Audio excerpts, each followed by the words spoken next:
Good morning.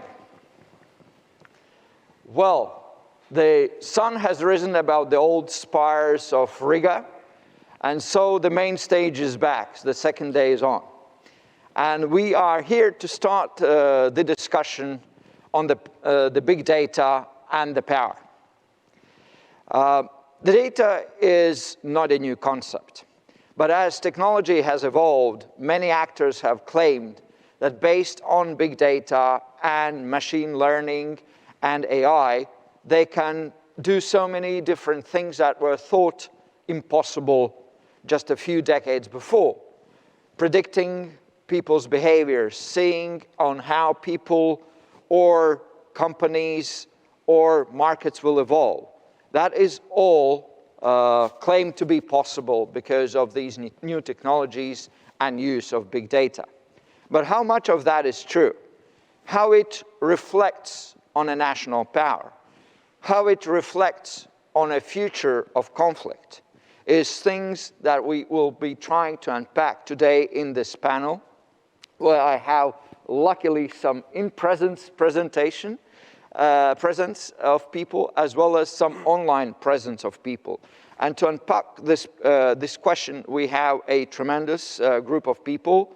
Aura Salla will join us online from Facebook. Andres Vasiljevs, the chairman of Tilde Company, a technology company, if I may put it that way. Then Liga Rosenthal also will join us online from Microsoft. Michael Busirkiv, a global affairs analyst, here with us today. And Joseph Schröfel, deputy director of a friend institution to our Stratcom COE, the Hybrid Center of Excellence of Helsinki. And my name is Janne Saats, director of Stratcom Center of Excellence. Also for those that want to have an interaction in online, I would remind you of the hashtag Rīga Conference 2021. So as we are starting to look into this question, I would first want to turn to Aura Salla, who hopefully has joined us online, and kind of start with a kickoff question. You clearly represent a company that has a huge technological capabilities, but also a big amount of data that you use for that development. What is your interpretation? How important is the data and big data in the terms of power, commercial power, or for that matter, national power? Good morning, everyone, and thank you, first of all, for inviting me to this very important conversation this morning, and greetings from Brussels. Let me start by saying that we are in a pivotal moment. We are slowly emerging from the global pandemic and now facing all the challenges, economical, sociological, it actually brought.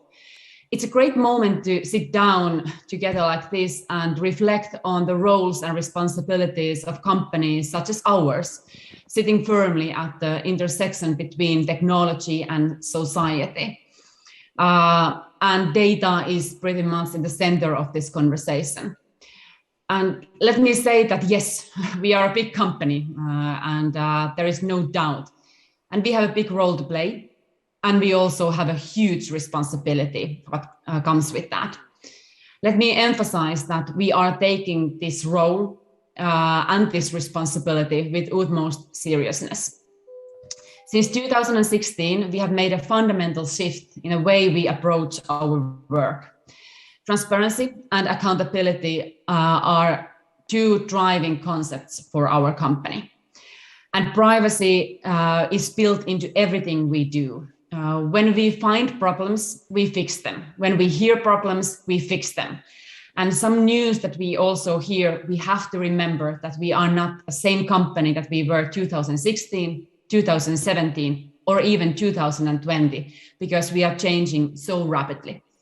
So we are committed to giving people meaningful control of what information they actually share on Facebook and who with, and we have invested heavily to create tools that allow all of us to do so. We have long been a democratizing force, one that in fact puts power in the hands of people. We have been giving people a voice, and candidates who could not have run in the elections with big money, running TV campaigns or street commercial campaigns, they could do that on our platforms. But we have also learned that with this important role comes a huge responsibility again, especially what comes to protecting the integrity of elections and enabling robust yet authentic debate, and also protecting freedom of speech, of course. This isn't the Facebook's challenge only. I'm looking forward to hearing everyone this morning also tackling these topics. This is a societal challenge also, and this is a challenge that is now in the hands of regulators. Well, here in Brussels at the EU level, but also, of course, on the national level. And there are huge fundamental questions what comes to this. How we balance individual privacy with the needs of security, where we draw the line between freedom of expression and harmful content. And how do we distinguish between what is truthful and what is purposely manipulative distortion. So I'm talking about misinformation and disinformation here. And as we all know, we are waiting the regulation coming from the European Commission this autumn, European Democracy Action Plan. And at the moment, we are having this conversation when it comes to digital markets and digital services regulation. Because the internet needs new rules. I think we all can agree with that. Our democracies need to develop new rules to protect the great progress that has been made possible by the internet age, right? While addressing the concerns that societies have about the world where data underpins so much of the systems we rely on and how we organize ourselves. Facebook has argued for new regulation for some time now, years, on many issues actually, on privacy, elections, harmful content, on data portability. And we need to be mindful that the right balance needs to be struck between regulation and innovation. If we want to see a new digital champions coming from Europe, we have heard this line so many times on different panels that we want to see these digital champions from Europe. But then we need to act like that. We really need this internal market. We need to have enabling regulation here in our own home continent. And there is a tension at the heart of the debate about data between the understandable desire to lock down data on the other hand, and on the other hand, to enable it to fuel to the modern European economy, which we need now. So I would start by saying that we need a balance. We need to protect individual privacy, as I said, but without making it impossible to innovate. And of course, Facebook has clear self-interest here. That's quite clear, but we are far from being here alone. Millions of businesses share data across borders. Corporations and startups do that, and millions of more rely on data-driven products like personalizing advertisements to reach customers. Coming from a small country myself, and I have been following, of course, Latvia's economy for years, also when working in the European Commission, I have to say that we need these small and medium-sized companies to flourish in this continent so that they can become a new Facebook here in Europe. I will stop here. Thank you, and looking forward to our conversation. Thank you very much, Aura. Clearly, you have a very difficult task now, not only you, but Facebook as a company, to convince that you've changed. Because I think there are still many questions relative to the company and the way company has been using the data. But one quick question before we go over to the next speaker. If you think about data, how much the data that Facebook has, how much of a percentage of a value of your company that would represent? Of course, data is, I would say, pretty much in the center of our business model, for sure. As you have heard Mark Zuckerberg saying now recently this summer and also in recent months, we are investing heavily to the virtual reality at the moment, and it requires data. And also understanding deeply what this data, all concerns that we have, what we have here. But it's also future. It's also the future, not only for Facebook and I assume Microsoft or Google, it's the future for our companies here in Europe. So we need to be very careful so we don't become protectionists here in our continent, because otherwise we will see these new forces coming from China and also from US. Even I'm representing the US company here, but they will be so far along that it's really difficult to catch them. So yes, to answer quickly to your question, data is in the center of our business model.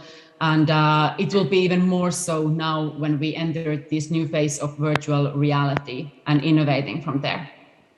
Thank you very much. So we see that in one of the most successful global companies, data is the center of the business model. Now over to Michael. You've written a book about the risks, and in particular, you've been looking at China. And do you see that China has seen data as something of an element of a power, or probably something that is one of the central elements of a power of the future? My new book is Digital Pandemic, How Tech Went From Bad to Good. And I just wanted to read a quick line off the back of the cover, because it gives you a flavor not only of the book, but where I come from, my thinking. And I said that if the COVID-19 pandemic response were an exam, many world leaders would have to cheat on their finals to obtain a passing grade. I'll get to China in a second, but I couldn't let, with due respect to Ara, let what she said slide. I mean, we heard a little bit about the huge responsibility Facebook thinks it has, its transparency, accountability, and she said when we find problems, we fix them. Well, I hope that after what happened in Washington the other day, that the whistleblower who had very substantive documentation found that a lot of the content Facebook knowingly posts and lifts up onto their feed is damaging, especially to children. So I hope that's fixed. But Facebook likes to present itself as a democratizing force. Well, I hope it looks at its record in places like Myanmar, where it actually has, and this has been documented as well, stoked ethnic tensions there to a very high degree. Having said that, we as consumers, we willingly give our data over to platforms like Facebook, a lot of the others we like to use, because in return we get free services from them. And a lot of them, again, with due respect to Facebook and other platforms, helped us manage quite nicely through this pandemic. But we also have to remember that in return for handing over heaps of data about ourselves, often data we don't even know we're giving to them, is that this data is used by them for commercial purposes to boost their profits. And I also have big concerns about the security that they have. So in terms of regulation, I think that the time has come for more regulation on Facebook. And one more quick thing before China is that, especially because of the outage the other day, when we lost our access to Facebook, to WhatsApp, to Instagram, they're not only a monopoly now, but they're also a utility, and they need to be regulated as such. So onwards to China, I spoke with the moderator about this, and with the growing shadow of China in this part of the world, I think it's really important that we understand them better. In terms of data, I think China holds the gold standard in terms of regimes that maintain almost complete end-to-end surveillance on its people, and how it collects and manages awesome amounts of data. And they're also in a position where they're able to force foreign companies to bend into compliance. You either do things our way, basically, or you're out of the China market. And I have to say, if you have doubts about that, just in the past 24 hours, Apple has taken down one of the world's most popular Quran apps in China, which is used by more than 1 million users there, following a request from Chinese officials. And I'll remind you that last month, both Apple and Google removed a tactical voting app devised by Alexei Navalny that helped unseat pro-Kremlin candidates. So this feeds into an argument I'm about to make, is that increasingly we see China and Russia, when it comes to data, acting by the same playbook. Especially the two of them acting closer together when it comes to things like flouting the rules of the rules-based international system, spreading disinformation, suppressing dissent, weaponizing technology, and propping up murderous authoritarian regimes. In China's case, Myanmar. In Russia's case, well, there are quite a few, but the one next door, Belarus, is a good example. And I also wanted to say that I did the research in my book, is that increasingly Russia maintains regular official high-level contacts with China. It was really interesting. We found that during the pandemic, Russia was the most visited country by high-level Chinese delegations in 2020, despite the global pandemic. And that was, by the way, a year I describe in the book in which diplomacy was crushed. During the pandemic, China also turned basically the entire country into a kind of laboratory to get ahead of its competitors and test everything from vaccines and stem cell technology to virtual health software on a mostly unsuspecting population. And it was the very technology that Beijing had set up across the country before the pandemic to suppress dissent and lawbreakers.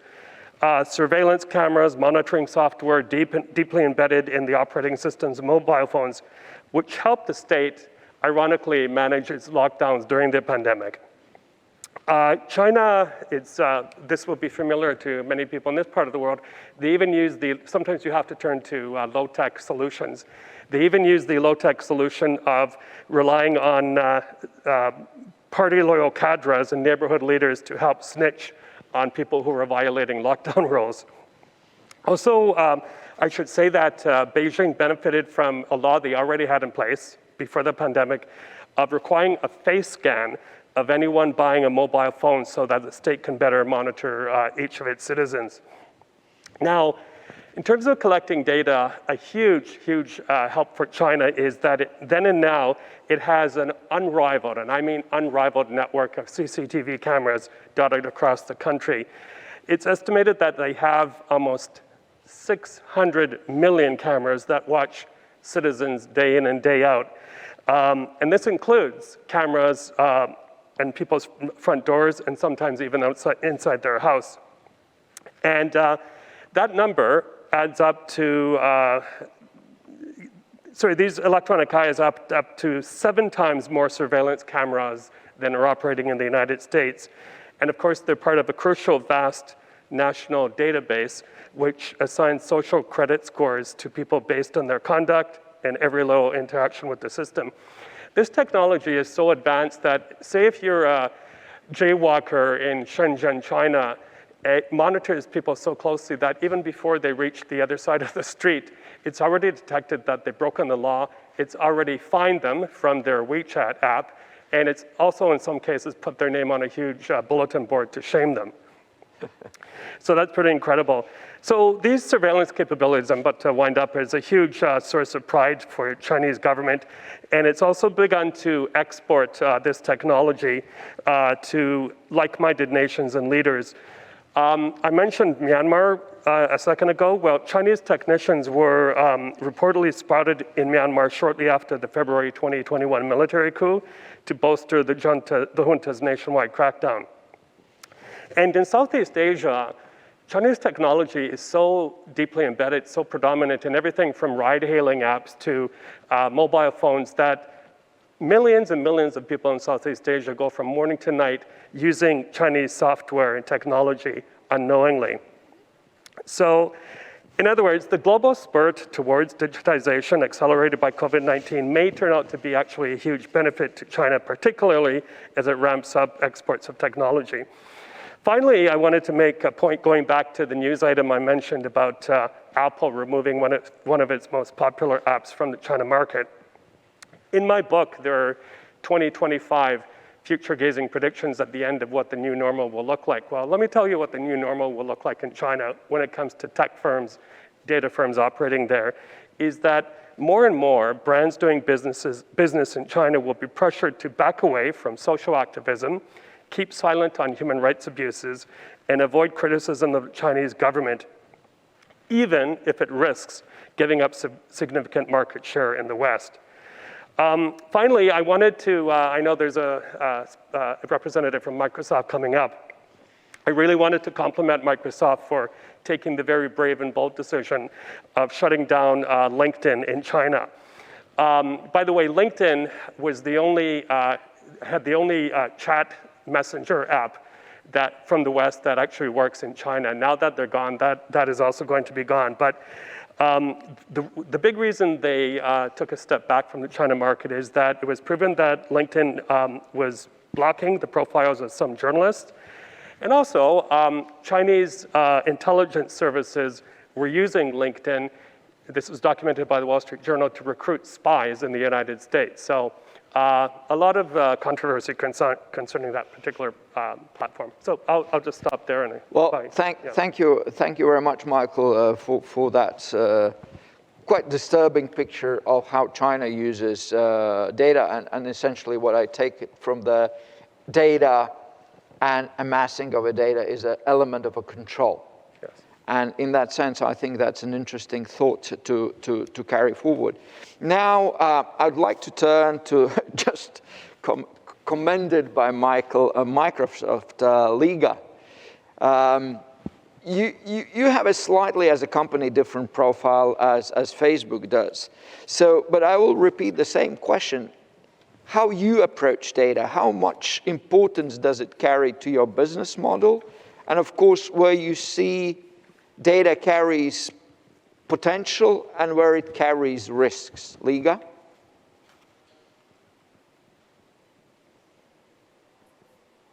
Good morning, and thank you for having Microsoft on this panel. It's really a shame that I can't be in Riga today, but we keep trying. And I think the pandemic taught us many things about travel, the importance of a digital environment, and also a bit about data and how it can be used for good and also not so good purposes. I think when we look at data from the side of Microsoft, we see it as an empowering tool. So maybe I'll look at that a little bit before I look on the kind of darker side of data and how it can be used. And as how Michael just described it very accurately about how it's used in China. We see data as kind of when you ask, is data the new frontier of power? I just think it's a new frontier in many respects. And power is one of the ways that data can be used to influence governments and also citizens. But data is a key driver of the economy. So it certainly cannot be overlooked as a very important tool. And considering how the economy needs to be revived after the COVID pandemic, it has to be used. I don't think that we have a choice anymore about the use or non-use of data. And for us, it's been trying to find ways how data can be used in the digital transformation in Europe and different regions of the world. And for us, we look at the availability of data as a key driver of the economy.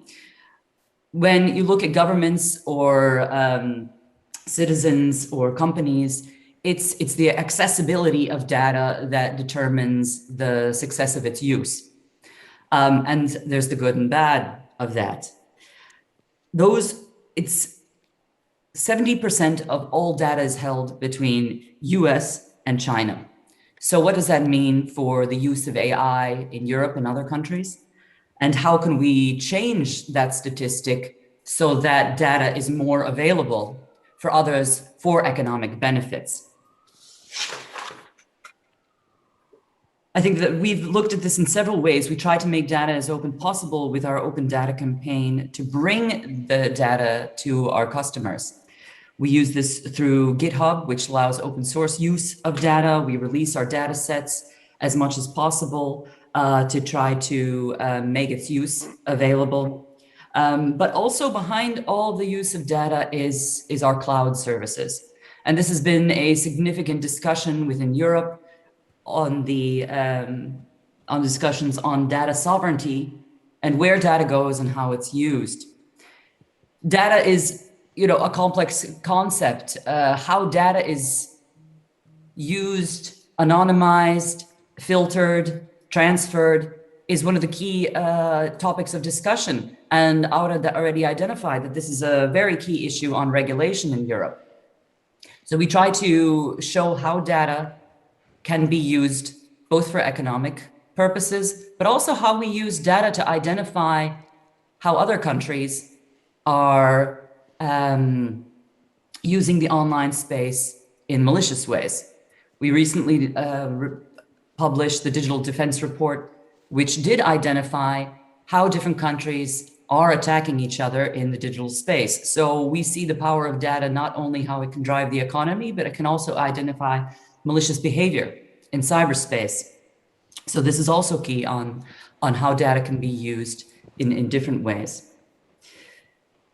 I think data allows us to have more of a situational awareness on what countries are doing. We've seen that China or Russia or other countries, how they target critical infrastructures. And so we use the data that from our critical infrastructure customers in such a way that's allowed so that we can reveal these kind of nation state attacks on different governments and critical infrastructures so that we can see how this kind of hybrid attacks are ongoing constantly. I think just a bit to close on data, it's a critical infrastructure in a way that we haven't seen being addressed before. And how we approach this particular critical infrastructure will be determined by each nation that determines regulation and the ethics that are attached to the use of data. And that is unfortunately something that we can't control globally. We do see that there are many opportunities in the transatlantic space on addressing data with the Trade and Tech Council and the opportunities that have been discussed between the EU and the US to be able to have a common approach to data. So we'll be watching this space very closely. The availability of data, what I started my discussion on, is definitely key. And if we have a similar approach in the democratic space, this will certainly help both economies, societies, and also our relations with different countries who have different approaches to the use of data. Well, thank you, Aliga. I think few interesting points you raised. I was struck. I didn't hear, haven't heard about 70% of data being within the US and China, although probably the number of the percentages emitted, Europe would have somewhat higher level of emitting data than just whatever percent Europe holds as the data owners. I think that's something that EU has to think about a lot. Second point about the importance of data in so many aspects, economical power aspect, national power aspect, and the importance of data being available. Yet, I would also argue data being held and used responsibly and ethically, and in a way that raises significantly the bar for the companies that are the key holders of data within the West on how do you do that. And here I would refer to the recent hack of Microsoft in the United States for a lot of data of US citizens that was at least attributed to China.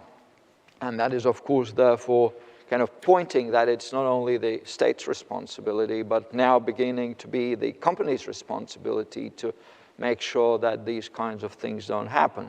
But now with, and I understand one of our panelists has not joined online, so the fourth speaker and in this row, the last one, can you please kind of clarify to us and an audience from your perspective as from a business, the relationship between data and AI, machine learning? Because I think a lot of confusion is there. You know, some say data is more important, some say data is nothing without AI. What is the state of the play and what is more important? Yeah, thank you, and glad to be here. And yeah, we talk a lot about importance of data, and data is indeed the oil of the 21st century. And data is especially important for development of artificial intelligence. And we do see the disruptive power of AI. AI is not just technology to do nice, interesting things, but we are changing the way how manufacturing, how economy works, how social problems are addressed, how healthcare is provided, and how education is provided. And we will see a dramatic impact of AI in the next decade. And development of AI relies on three major critical factors. And data is one of them. The second one is smart algorithms that are able to process that data. And we talk about machine learning algorithms that resemble the way how we think human brain works, so-called neural network systems that are able to process large quantities of data and to extract and create knowledge models out of data. And then to apply those models to work with new data in new situations and make decisions based on that data and that context. And the third factor is computing power. Because if you have to process with large amounts of data on extreme scale and to create those models, you need huge, huge computing power. And here, if we look at the global situation, we already heard that Europe lags behind China and US in the availability of data. And Europe also has a problem of brain drain. Young talents tended to move to US to have attractive prospects for starting their business or doing their research. And in computing power, China has the biggest computing power in terms of supercomputers on the global scale, and US is on the second place, and Europe is lags behind significantly. So, and here we need to address that situation. Europe should catch up, and how to do that? And in the computing power area, yeah, Europe has launched initiatives on supercomputing, high-performance computing area, launching together networks and computers from many institutions and opening them not just for research, but also for and large businesses, but small and medium businesses. There's a lot should be done to keep talents in Europe and to attract young people to stay in Europe. And in data field, we still have a lot of fragmentation in data. So much data is in different companies and public institutions across member states, but those are fragmented. And the data sharing is not the common practice yet. And how to enable that? And this is why it's important to create those data spaces, and this is part of EU policy for the next 7-year plan, is to create a safe environment where data could be shared in secure fashion, protecting privacy and respecting European values, human rights, individual rights, but opening that data for developing of the next generation of AI techniques. And the areas where Latvia is showing remarkable success is also one factor is human language data. We have so much texts and videos and audios digitally encompassing the knowledge of what humankind has accumulated and how AI could use that knowledge. And for that, again, data and smart algorithms are critical. And in Latvia, we work in this area to develop techniques that allow to extract value out of data in many languages, so that it's not just bigger language communities can benefit from AI developments, but it's equally accessible in all EU languages and also globally. And when for closing this gap in computing power, the next frontier is quantum computing. This is a completely new way how computers work, not based on ones and zeros, but based on quantum physics that will enable processing of data on a much larger scale, much more efficiently. And that poses opportunities and threats at the same time, because those powerful quantum computers will be able to crack those keys for securing, and what are used for securing data. But at the same time, those could be used to unleash the power of large amounts of data. And what is why, for example, in Latvia, we have excellent research know-how in quantum computing, and we already are working on this next generation of algorithms, how future quantum computers will be able to benefit us in processing large quantities of data. Well, thank you, Andres. I'm actually glad to hear that we're very well advanced in Latvia on quantum computing. And I think that's a good thing, but I think you raised the very important point that as a NATO representative, I shouldn't be extremely worried because US is part of that entity, but if I would be representing EU, I think I should be terribly worried because the notion of EU clearly lagging behind significantly is there. Okay, now we have finally Joseph that has joined us, I suspect, from Helsinki. Hello, Joseph. We've had, I probably missed some of that discussion, different takes on the kind of importance of data. Now, if you could quickly give your take from a conflict, hybrid conflict perspective, where data sits there. Joseph. Yeah, first of all, hello everybody. Yeah, sorry to join you so, yes, I hope in time. However, well, principally, what to state? We've lost the war. I mean, this was one of the key statements from Frank Rīga and Rob Congreve, spokespersons from the Chaos Computer Club, when they identified the change from the free anarchic internet to the cyber domain in 2006. Principally, the technical innovations opened a new space, yeah? But the indigenous inhabitants of that field at this time, the hackers, the nerds, etc., reacted accordingly when the state started to conquer the cyber field and dispatch the digital cavalry.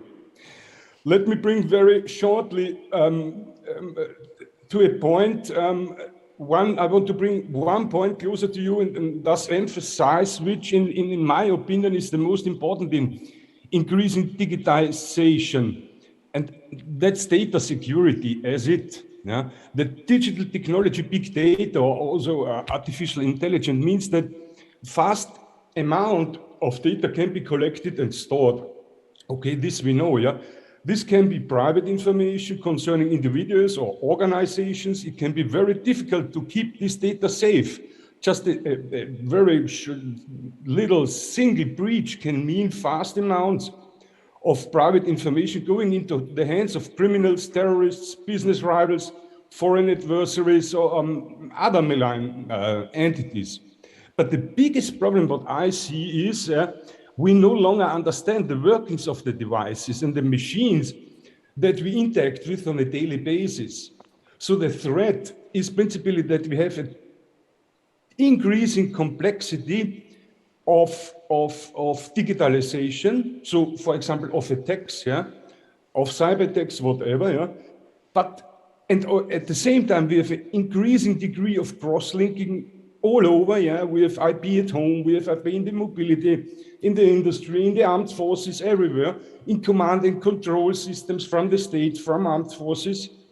But we are really dealing with a decreased understanding of the whole system architecture. This is for me, principally, the biggest problem. I could bring you now examples of the last time. Joseph, I think we've lost you. From conflict last times, but I think that's for the moment my intervention. Well, thank you very much. There's something kind of slowing down your input, the technologically wise. Okay, so sorry for that. So now we've had the first quick round.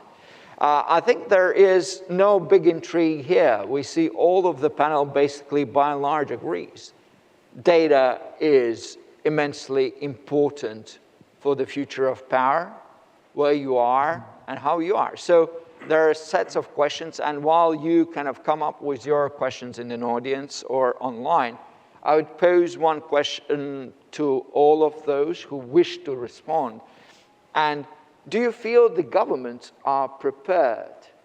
The national security establishments of countries are prepared for this new reality that data is the next frontier of power. Are we, Michael? Well, as I said, thank you. As I stated at the beginning, I spent quite a bit of time in Ukraine with the OSCE Special Monitoring Mission to Ukraine. And the big problem there is countries like that is they're woefully unprepared for aggressor countries like Russia for cyber attacks on them. Within each ministry, of course, there's huge amounts of personal data collected. I was working alongside the Ministry of Health, for example, and I was on the ground in Ukraine when there was a massive cyber attack against a number of ministries in Ukraine simultaneously that took down all of their websites. And benefiting from my location right here, I could say one of the ways the EU could help battle-hardened certain countries like Ukraine, vulnerable countries, is by giving them more resources to protect themselves. One more quick point, if I may. We talk a lot about aggressor countries, but we also have to talk about democratic countries and how they've been handling the pandemic and data. Right now, as we speak, many, many countries, I'm going to use Singapore as an example, is amassing huge amounts of data on us through these pandemic tracking apps, for example. In Singapore, they use a Bluetooth token and also an app to track people's locations down to the second of where they were. I think it's going to be really important. It's incumbent upon all of us, I think, is to monitor how these apps, how these platforms are being used by governments, and to, when we need to, remind them that, all right, the pandemic is already calming down. Maybe it's time to take back these emergency powers that allow these types of monitoring devices to be used. Because every month, for example, I get an email from my province of British Columbia in Canada reminding me that emergency powers are extended for another month. And our pandemic numbers have gone down very, very low. So, you know, I guess there's a saying, power is never easily relinquished. So it's something to keep an eye on. Okay, and you bring another point is the relationship between the power of data and the privacy and the rights of individuals.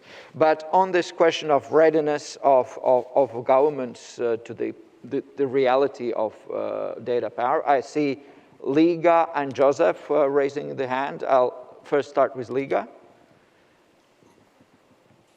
Yeah, thanks. I wanted to address our governments prepared for these things, and we can look at this through the context of NATO and the EU. I sit in Brussels, so these are my main stakeholders that I look at. And I think that governments are not necessarily prepared because of the approach that they are taking, and not because they don't have the power to be prepared.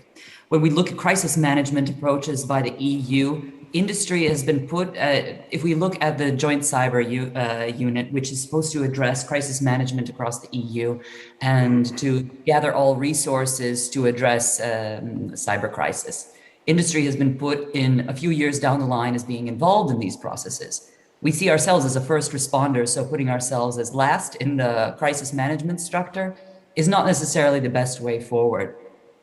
If you look at how NATO is approaching these issues, I think it's completely through a different lens, because the military aspect of the use of data is extremely different.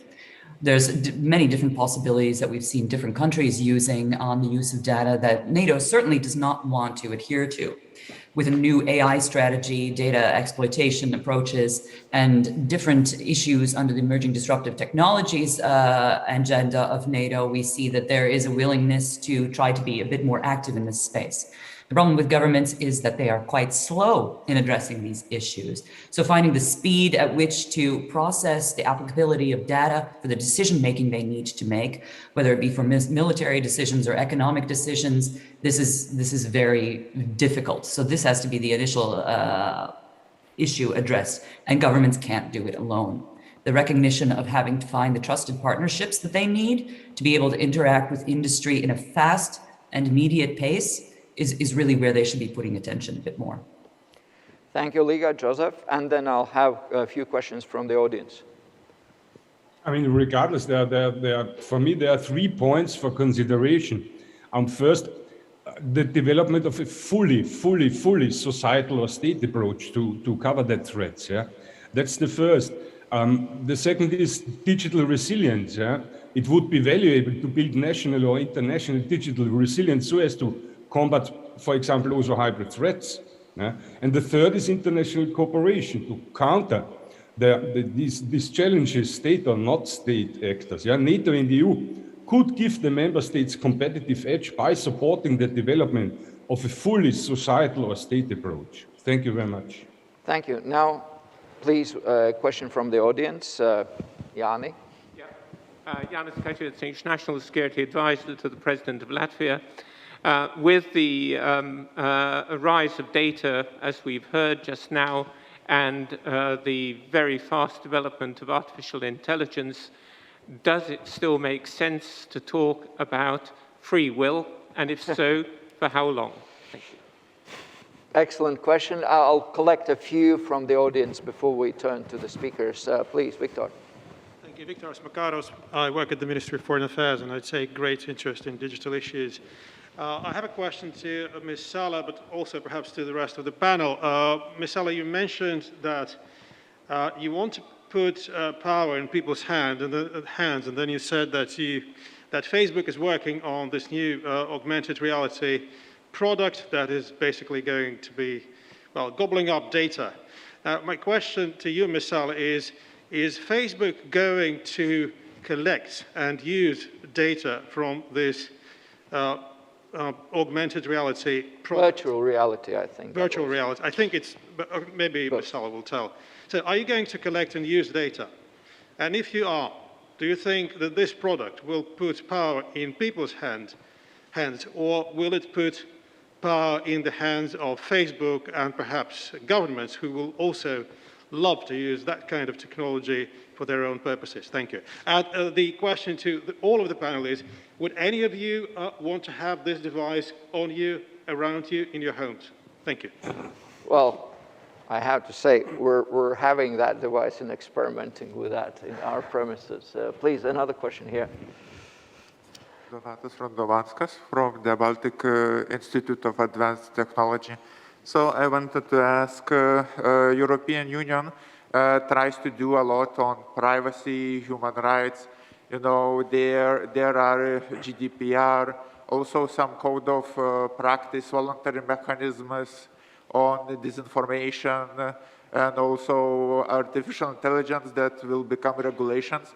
So I would like to hear the view from the companies, what they think will be the future. Will EU could be a standard setter, or it will be like an outcast on its model of internet? What do you think? And if you could be a standard setter in privacy, human rights, responsible data usage, what it should do more in this one? Thank you. And I'll add one from online. Is there a data disparity between richer and poorer states? And I think we already kind of seen with what Liga stated. And will it be eventually problematic in a future development of those countries? And Tuom, you had a question as well?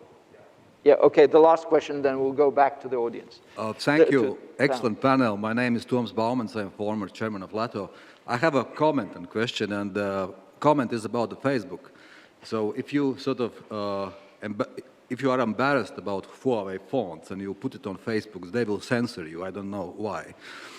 The question is about the China. I think China is a game changer, and you touched upon the China politics. And my question is about big data, about the genome sequencing, about data sequencing, about China practices. For example, they have 1 million genome project, China, Europe. They have the same 1 million genome project, China, Africa, I guess.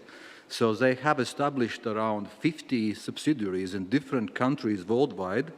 And what they do, they collect the big data.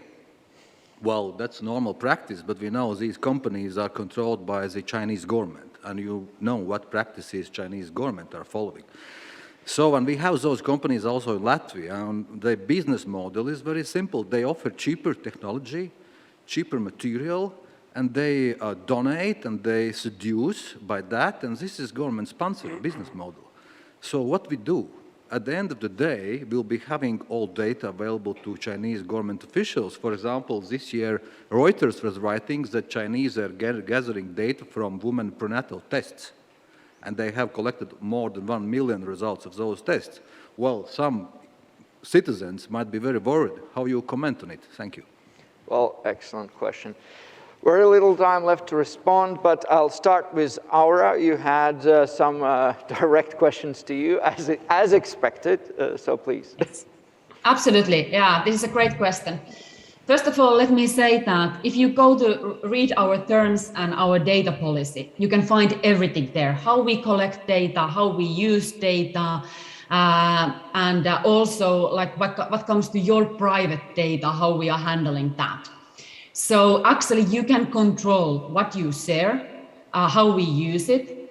And also because I know many of you are very worried about algorithms on our platforms. As you may have seen already half a year ago here in Europe also, you could turn your news feed chronological. So actually our algorithms will not boost you certain content, but you can control it again on Instagram, on Facebook.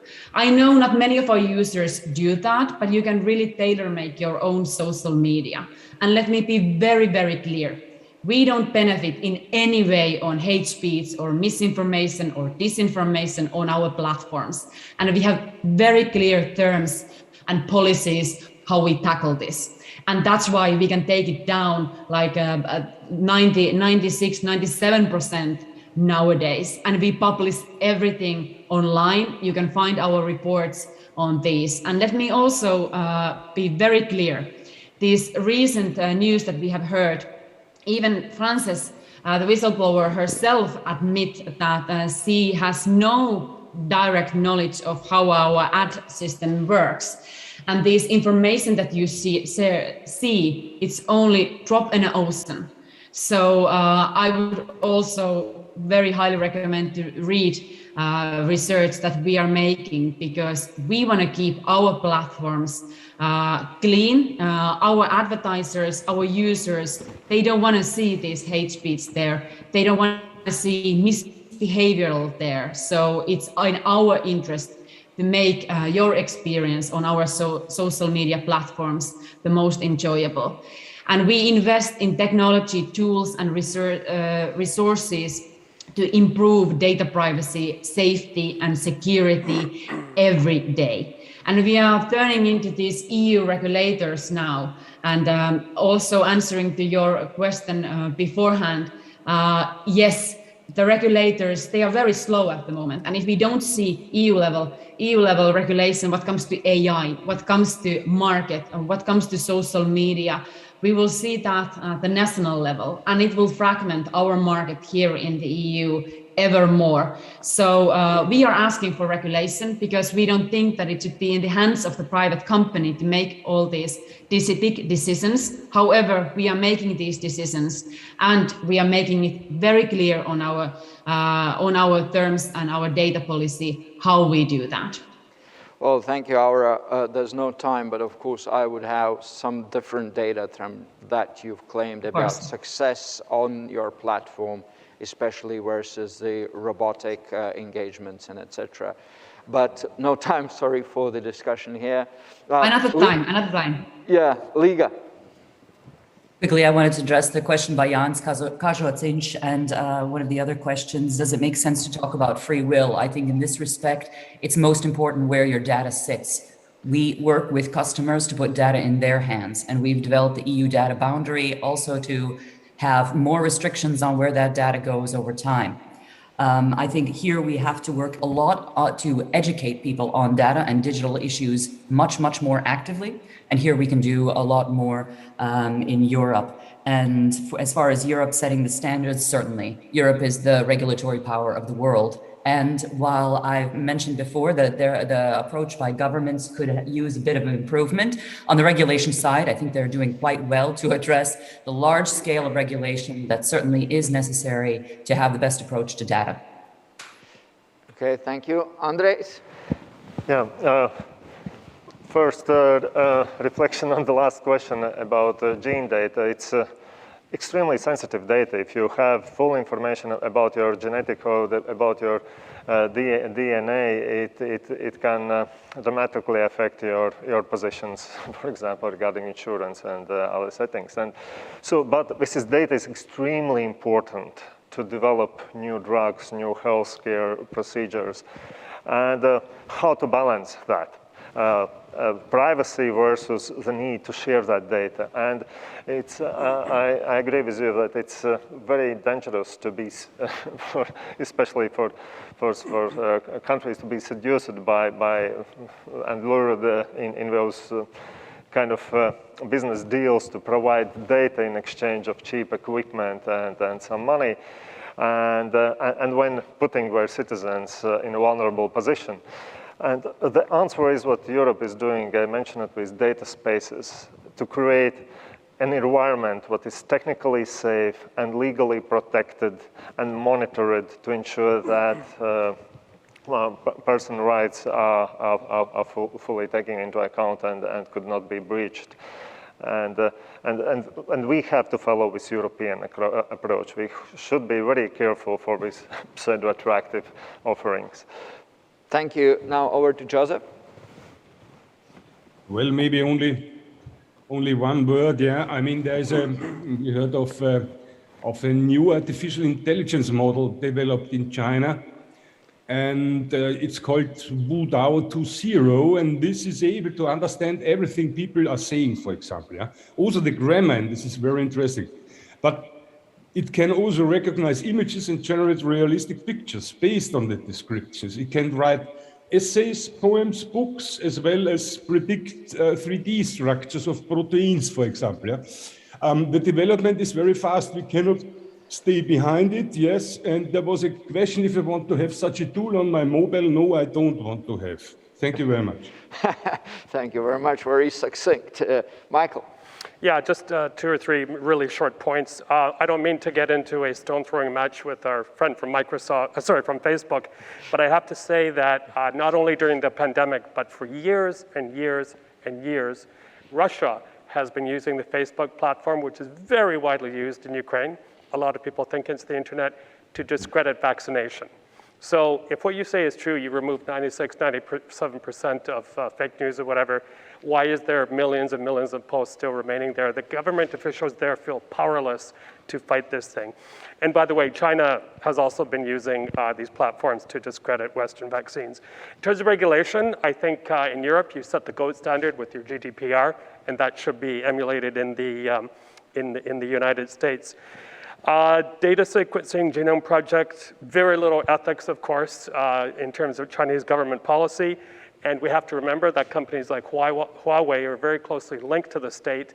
And whenever they're requested to turn over the data, that data gets handed over. So I'll remind anyone who uses Huawei, it's very widely used in this part of the world, to think about it. Finally, in terms of, you mentioned terms and policies, all of the information is available there in terms of privacy on Facebook. Well, the thing is, very few people understand those terms. They're written by lawyers. And Facebook and other platforms have resisted, time and time again, calls from legislators in Washington to simplify those terms and references. And also, I would invite anyone to try and manipulate, even to a small extent, your privacy settings on Facebook, good luck with that. I tried it the other day. I'm pretty tech savvy. I've lived in Silicon Valley. It's very, very difficult. So sorry to have to throw stones back, but. Yeah, well, although I have to say that it's not only the Facebook where Correct. the anti-vax disinformation is there, it's basically anywhere there is a possibility, it is there. Okay, I think that's been a tremendous quick run through an immense subject, but it leaves me worried. I think first, data is not only the new frontier of power, it is one of the core elements of a future power, together with the computing elements and computing power. And what I see is governments are not prepared for that. They are now starting to devise strategies within the governments, within NATO, within EU, but the race is on already. And what I've heard about so many aspects, where the data is, how different actors behave, leaves me worried. Do we do what it takes to be prepared for that new frontier, to that new element of power? That might be one of the all decisive elements of the future conflicts. And I think that is that we have to remember, that we have to work on, because I think the question or answer to the Jānis Kažociņš question is very much, we're going to lose that freedom of will to technologies if we don't tackle it well. And at the end of any technology, there is some kind of human that might, but might not have a good ideas in his hand. So it's very important. Business, economics, national power, we have to focus. Thank you very much. Thank you for tuning in. See you on the other panels. Goodbye.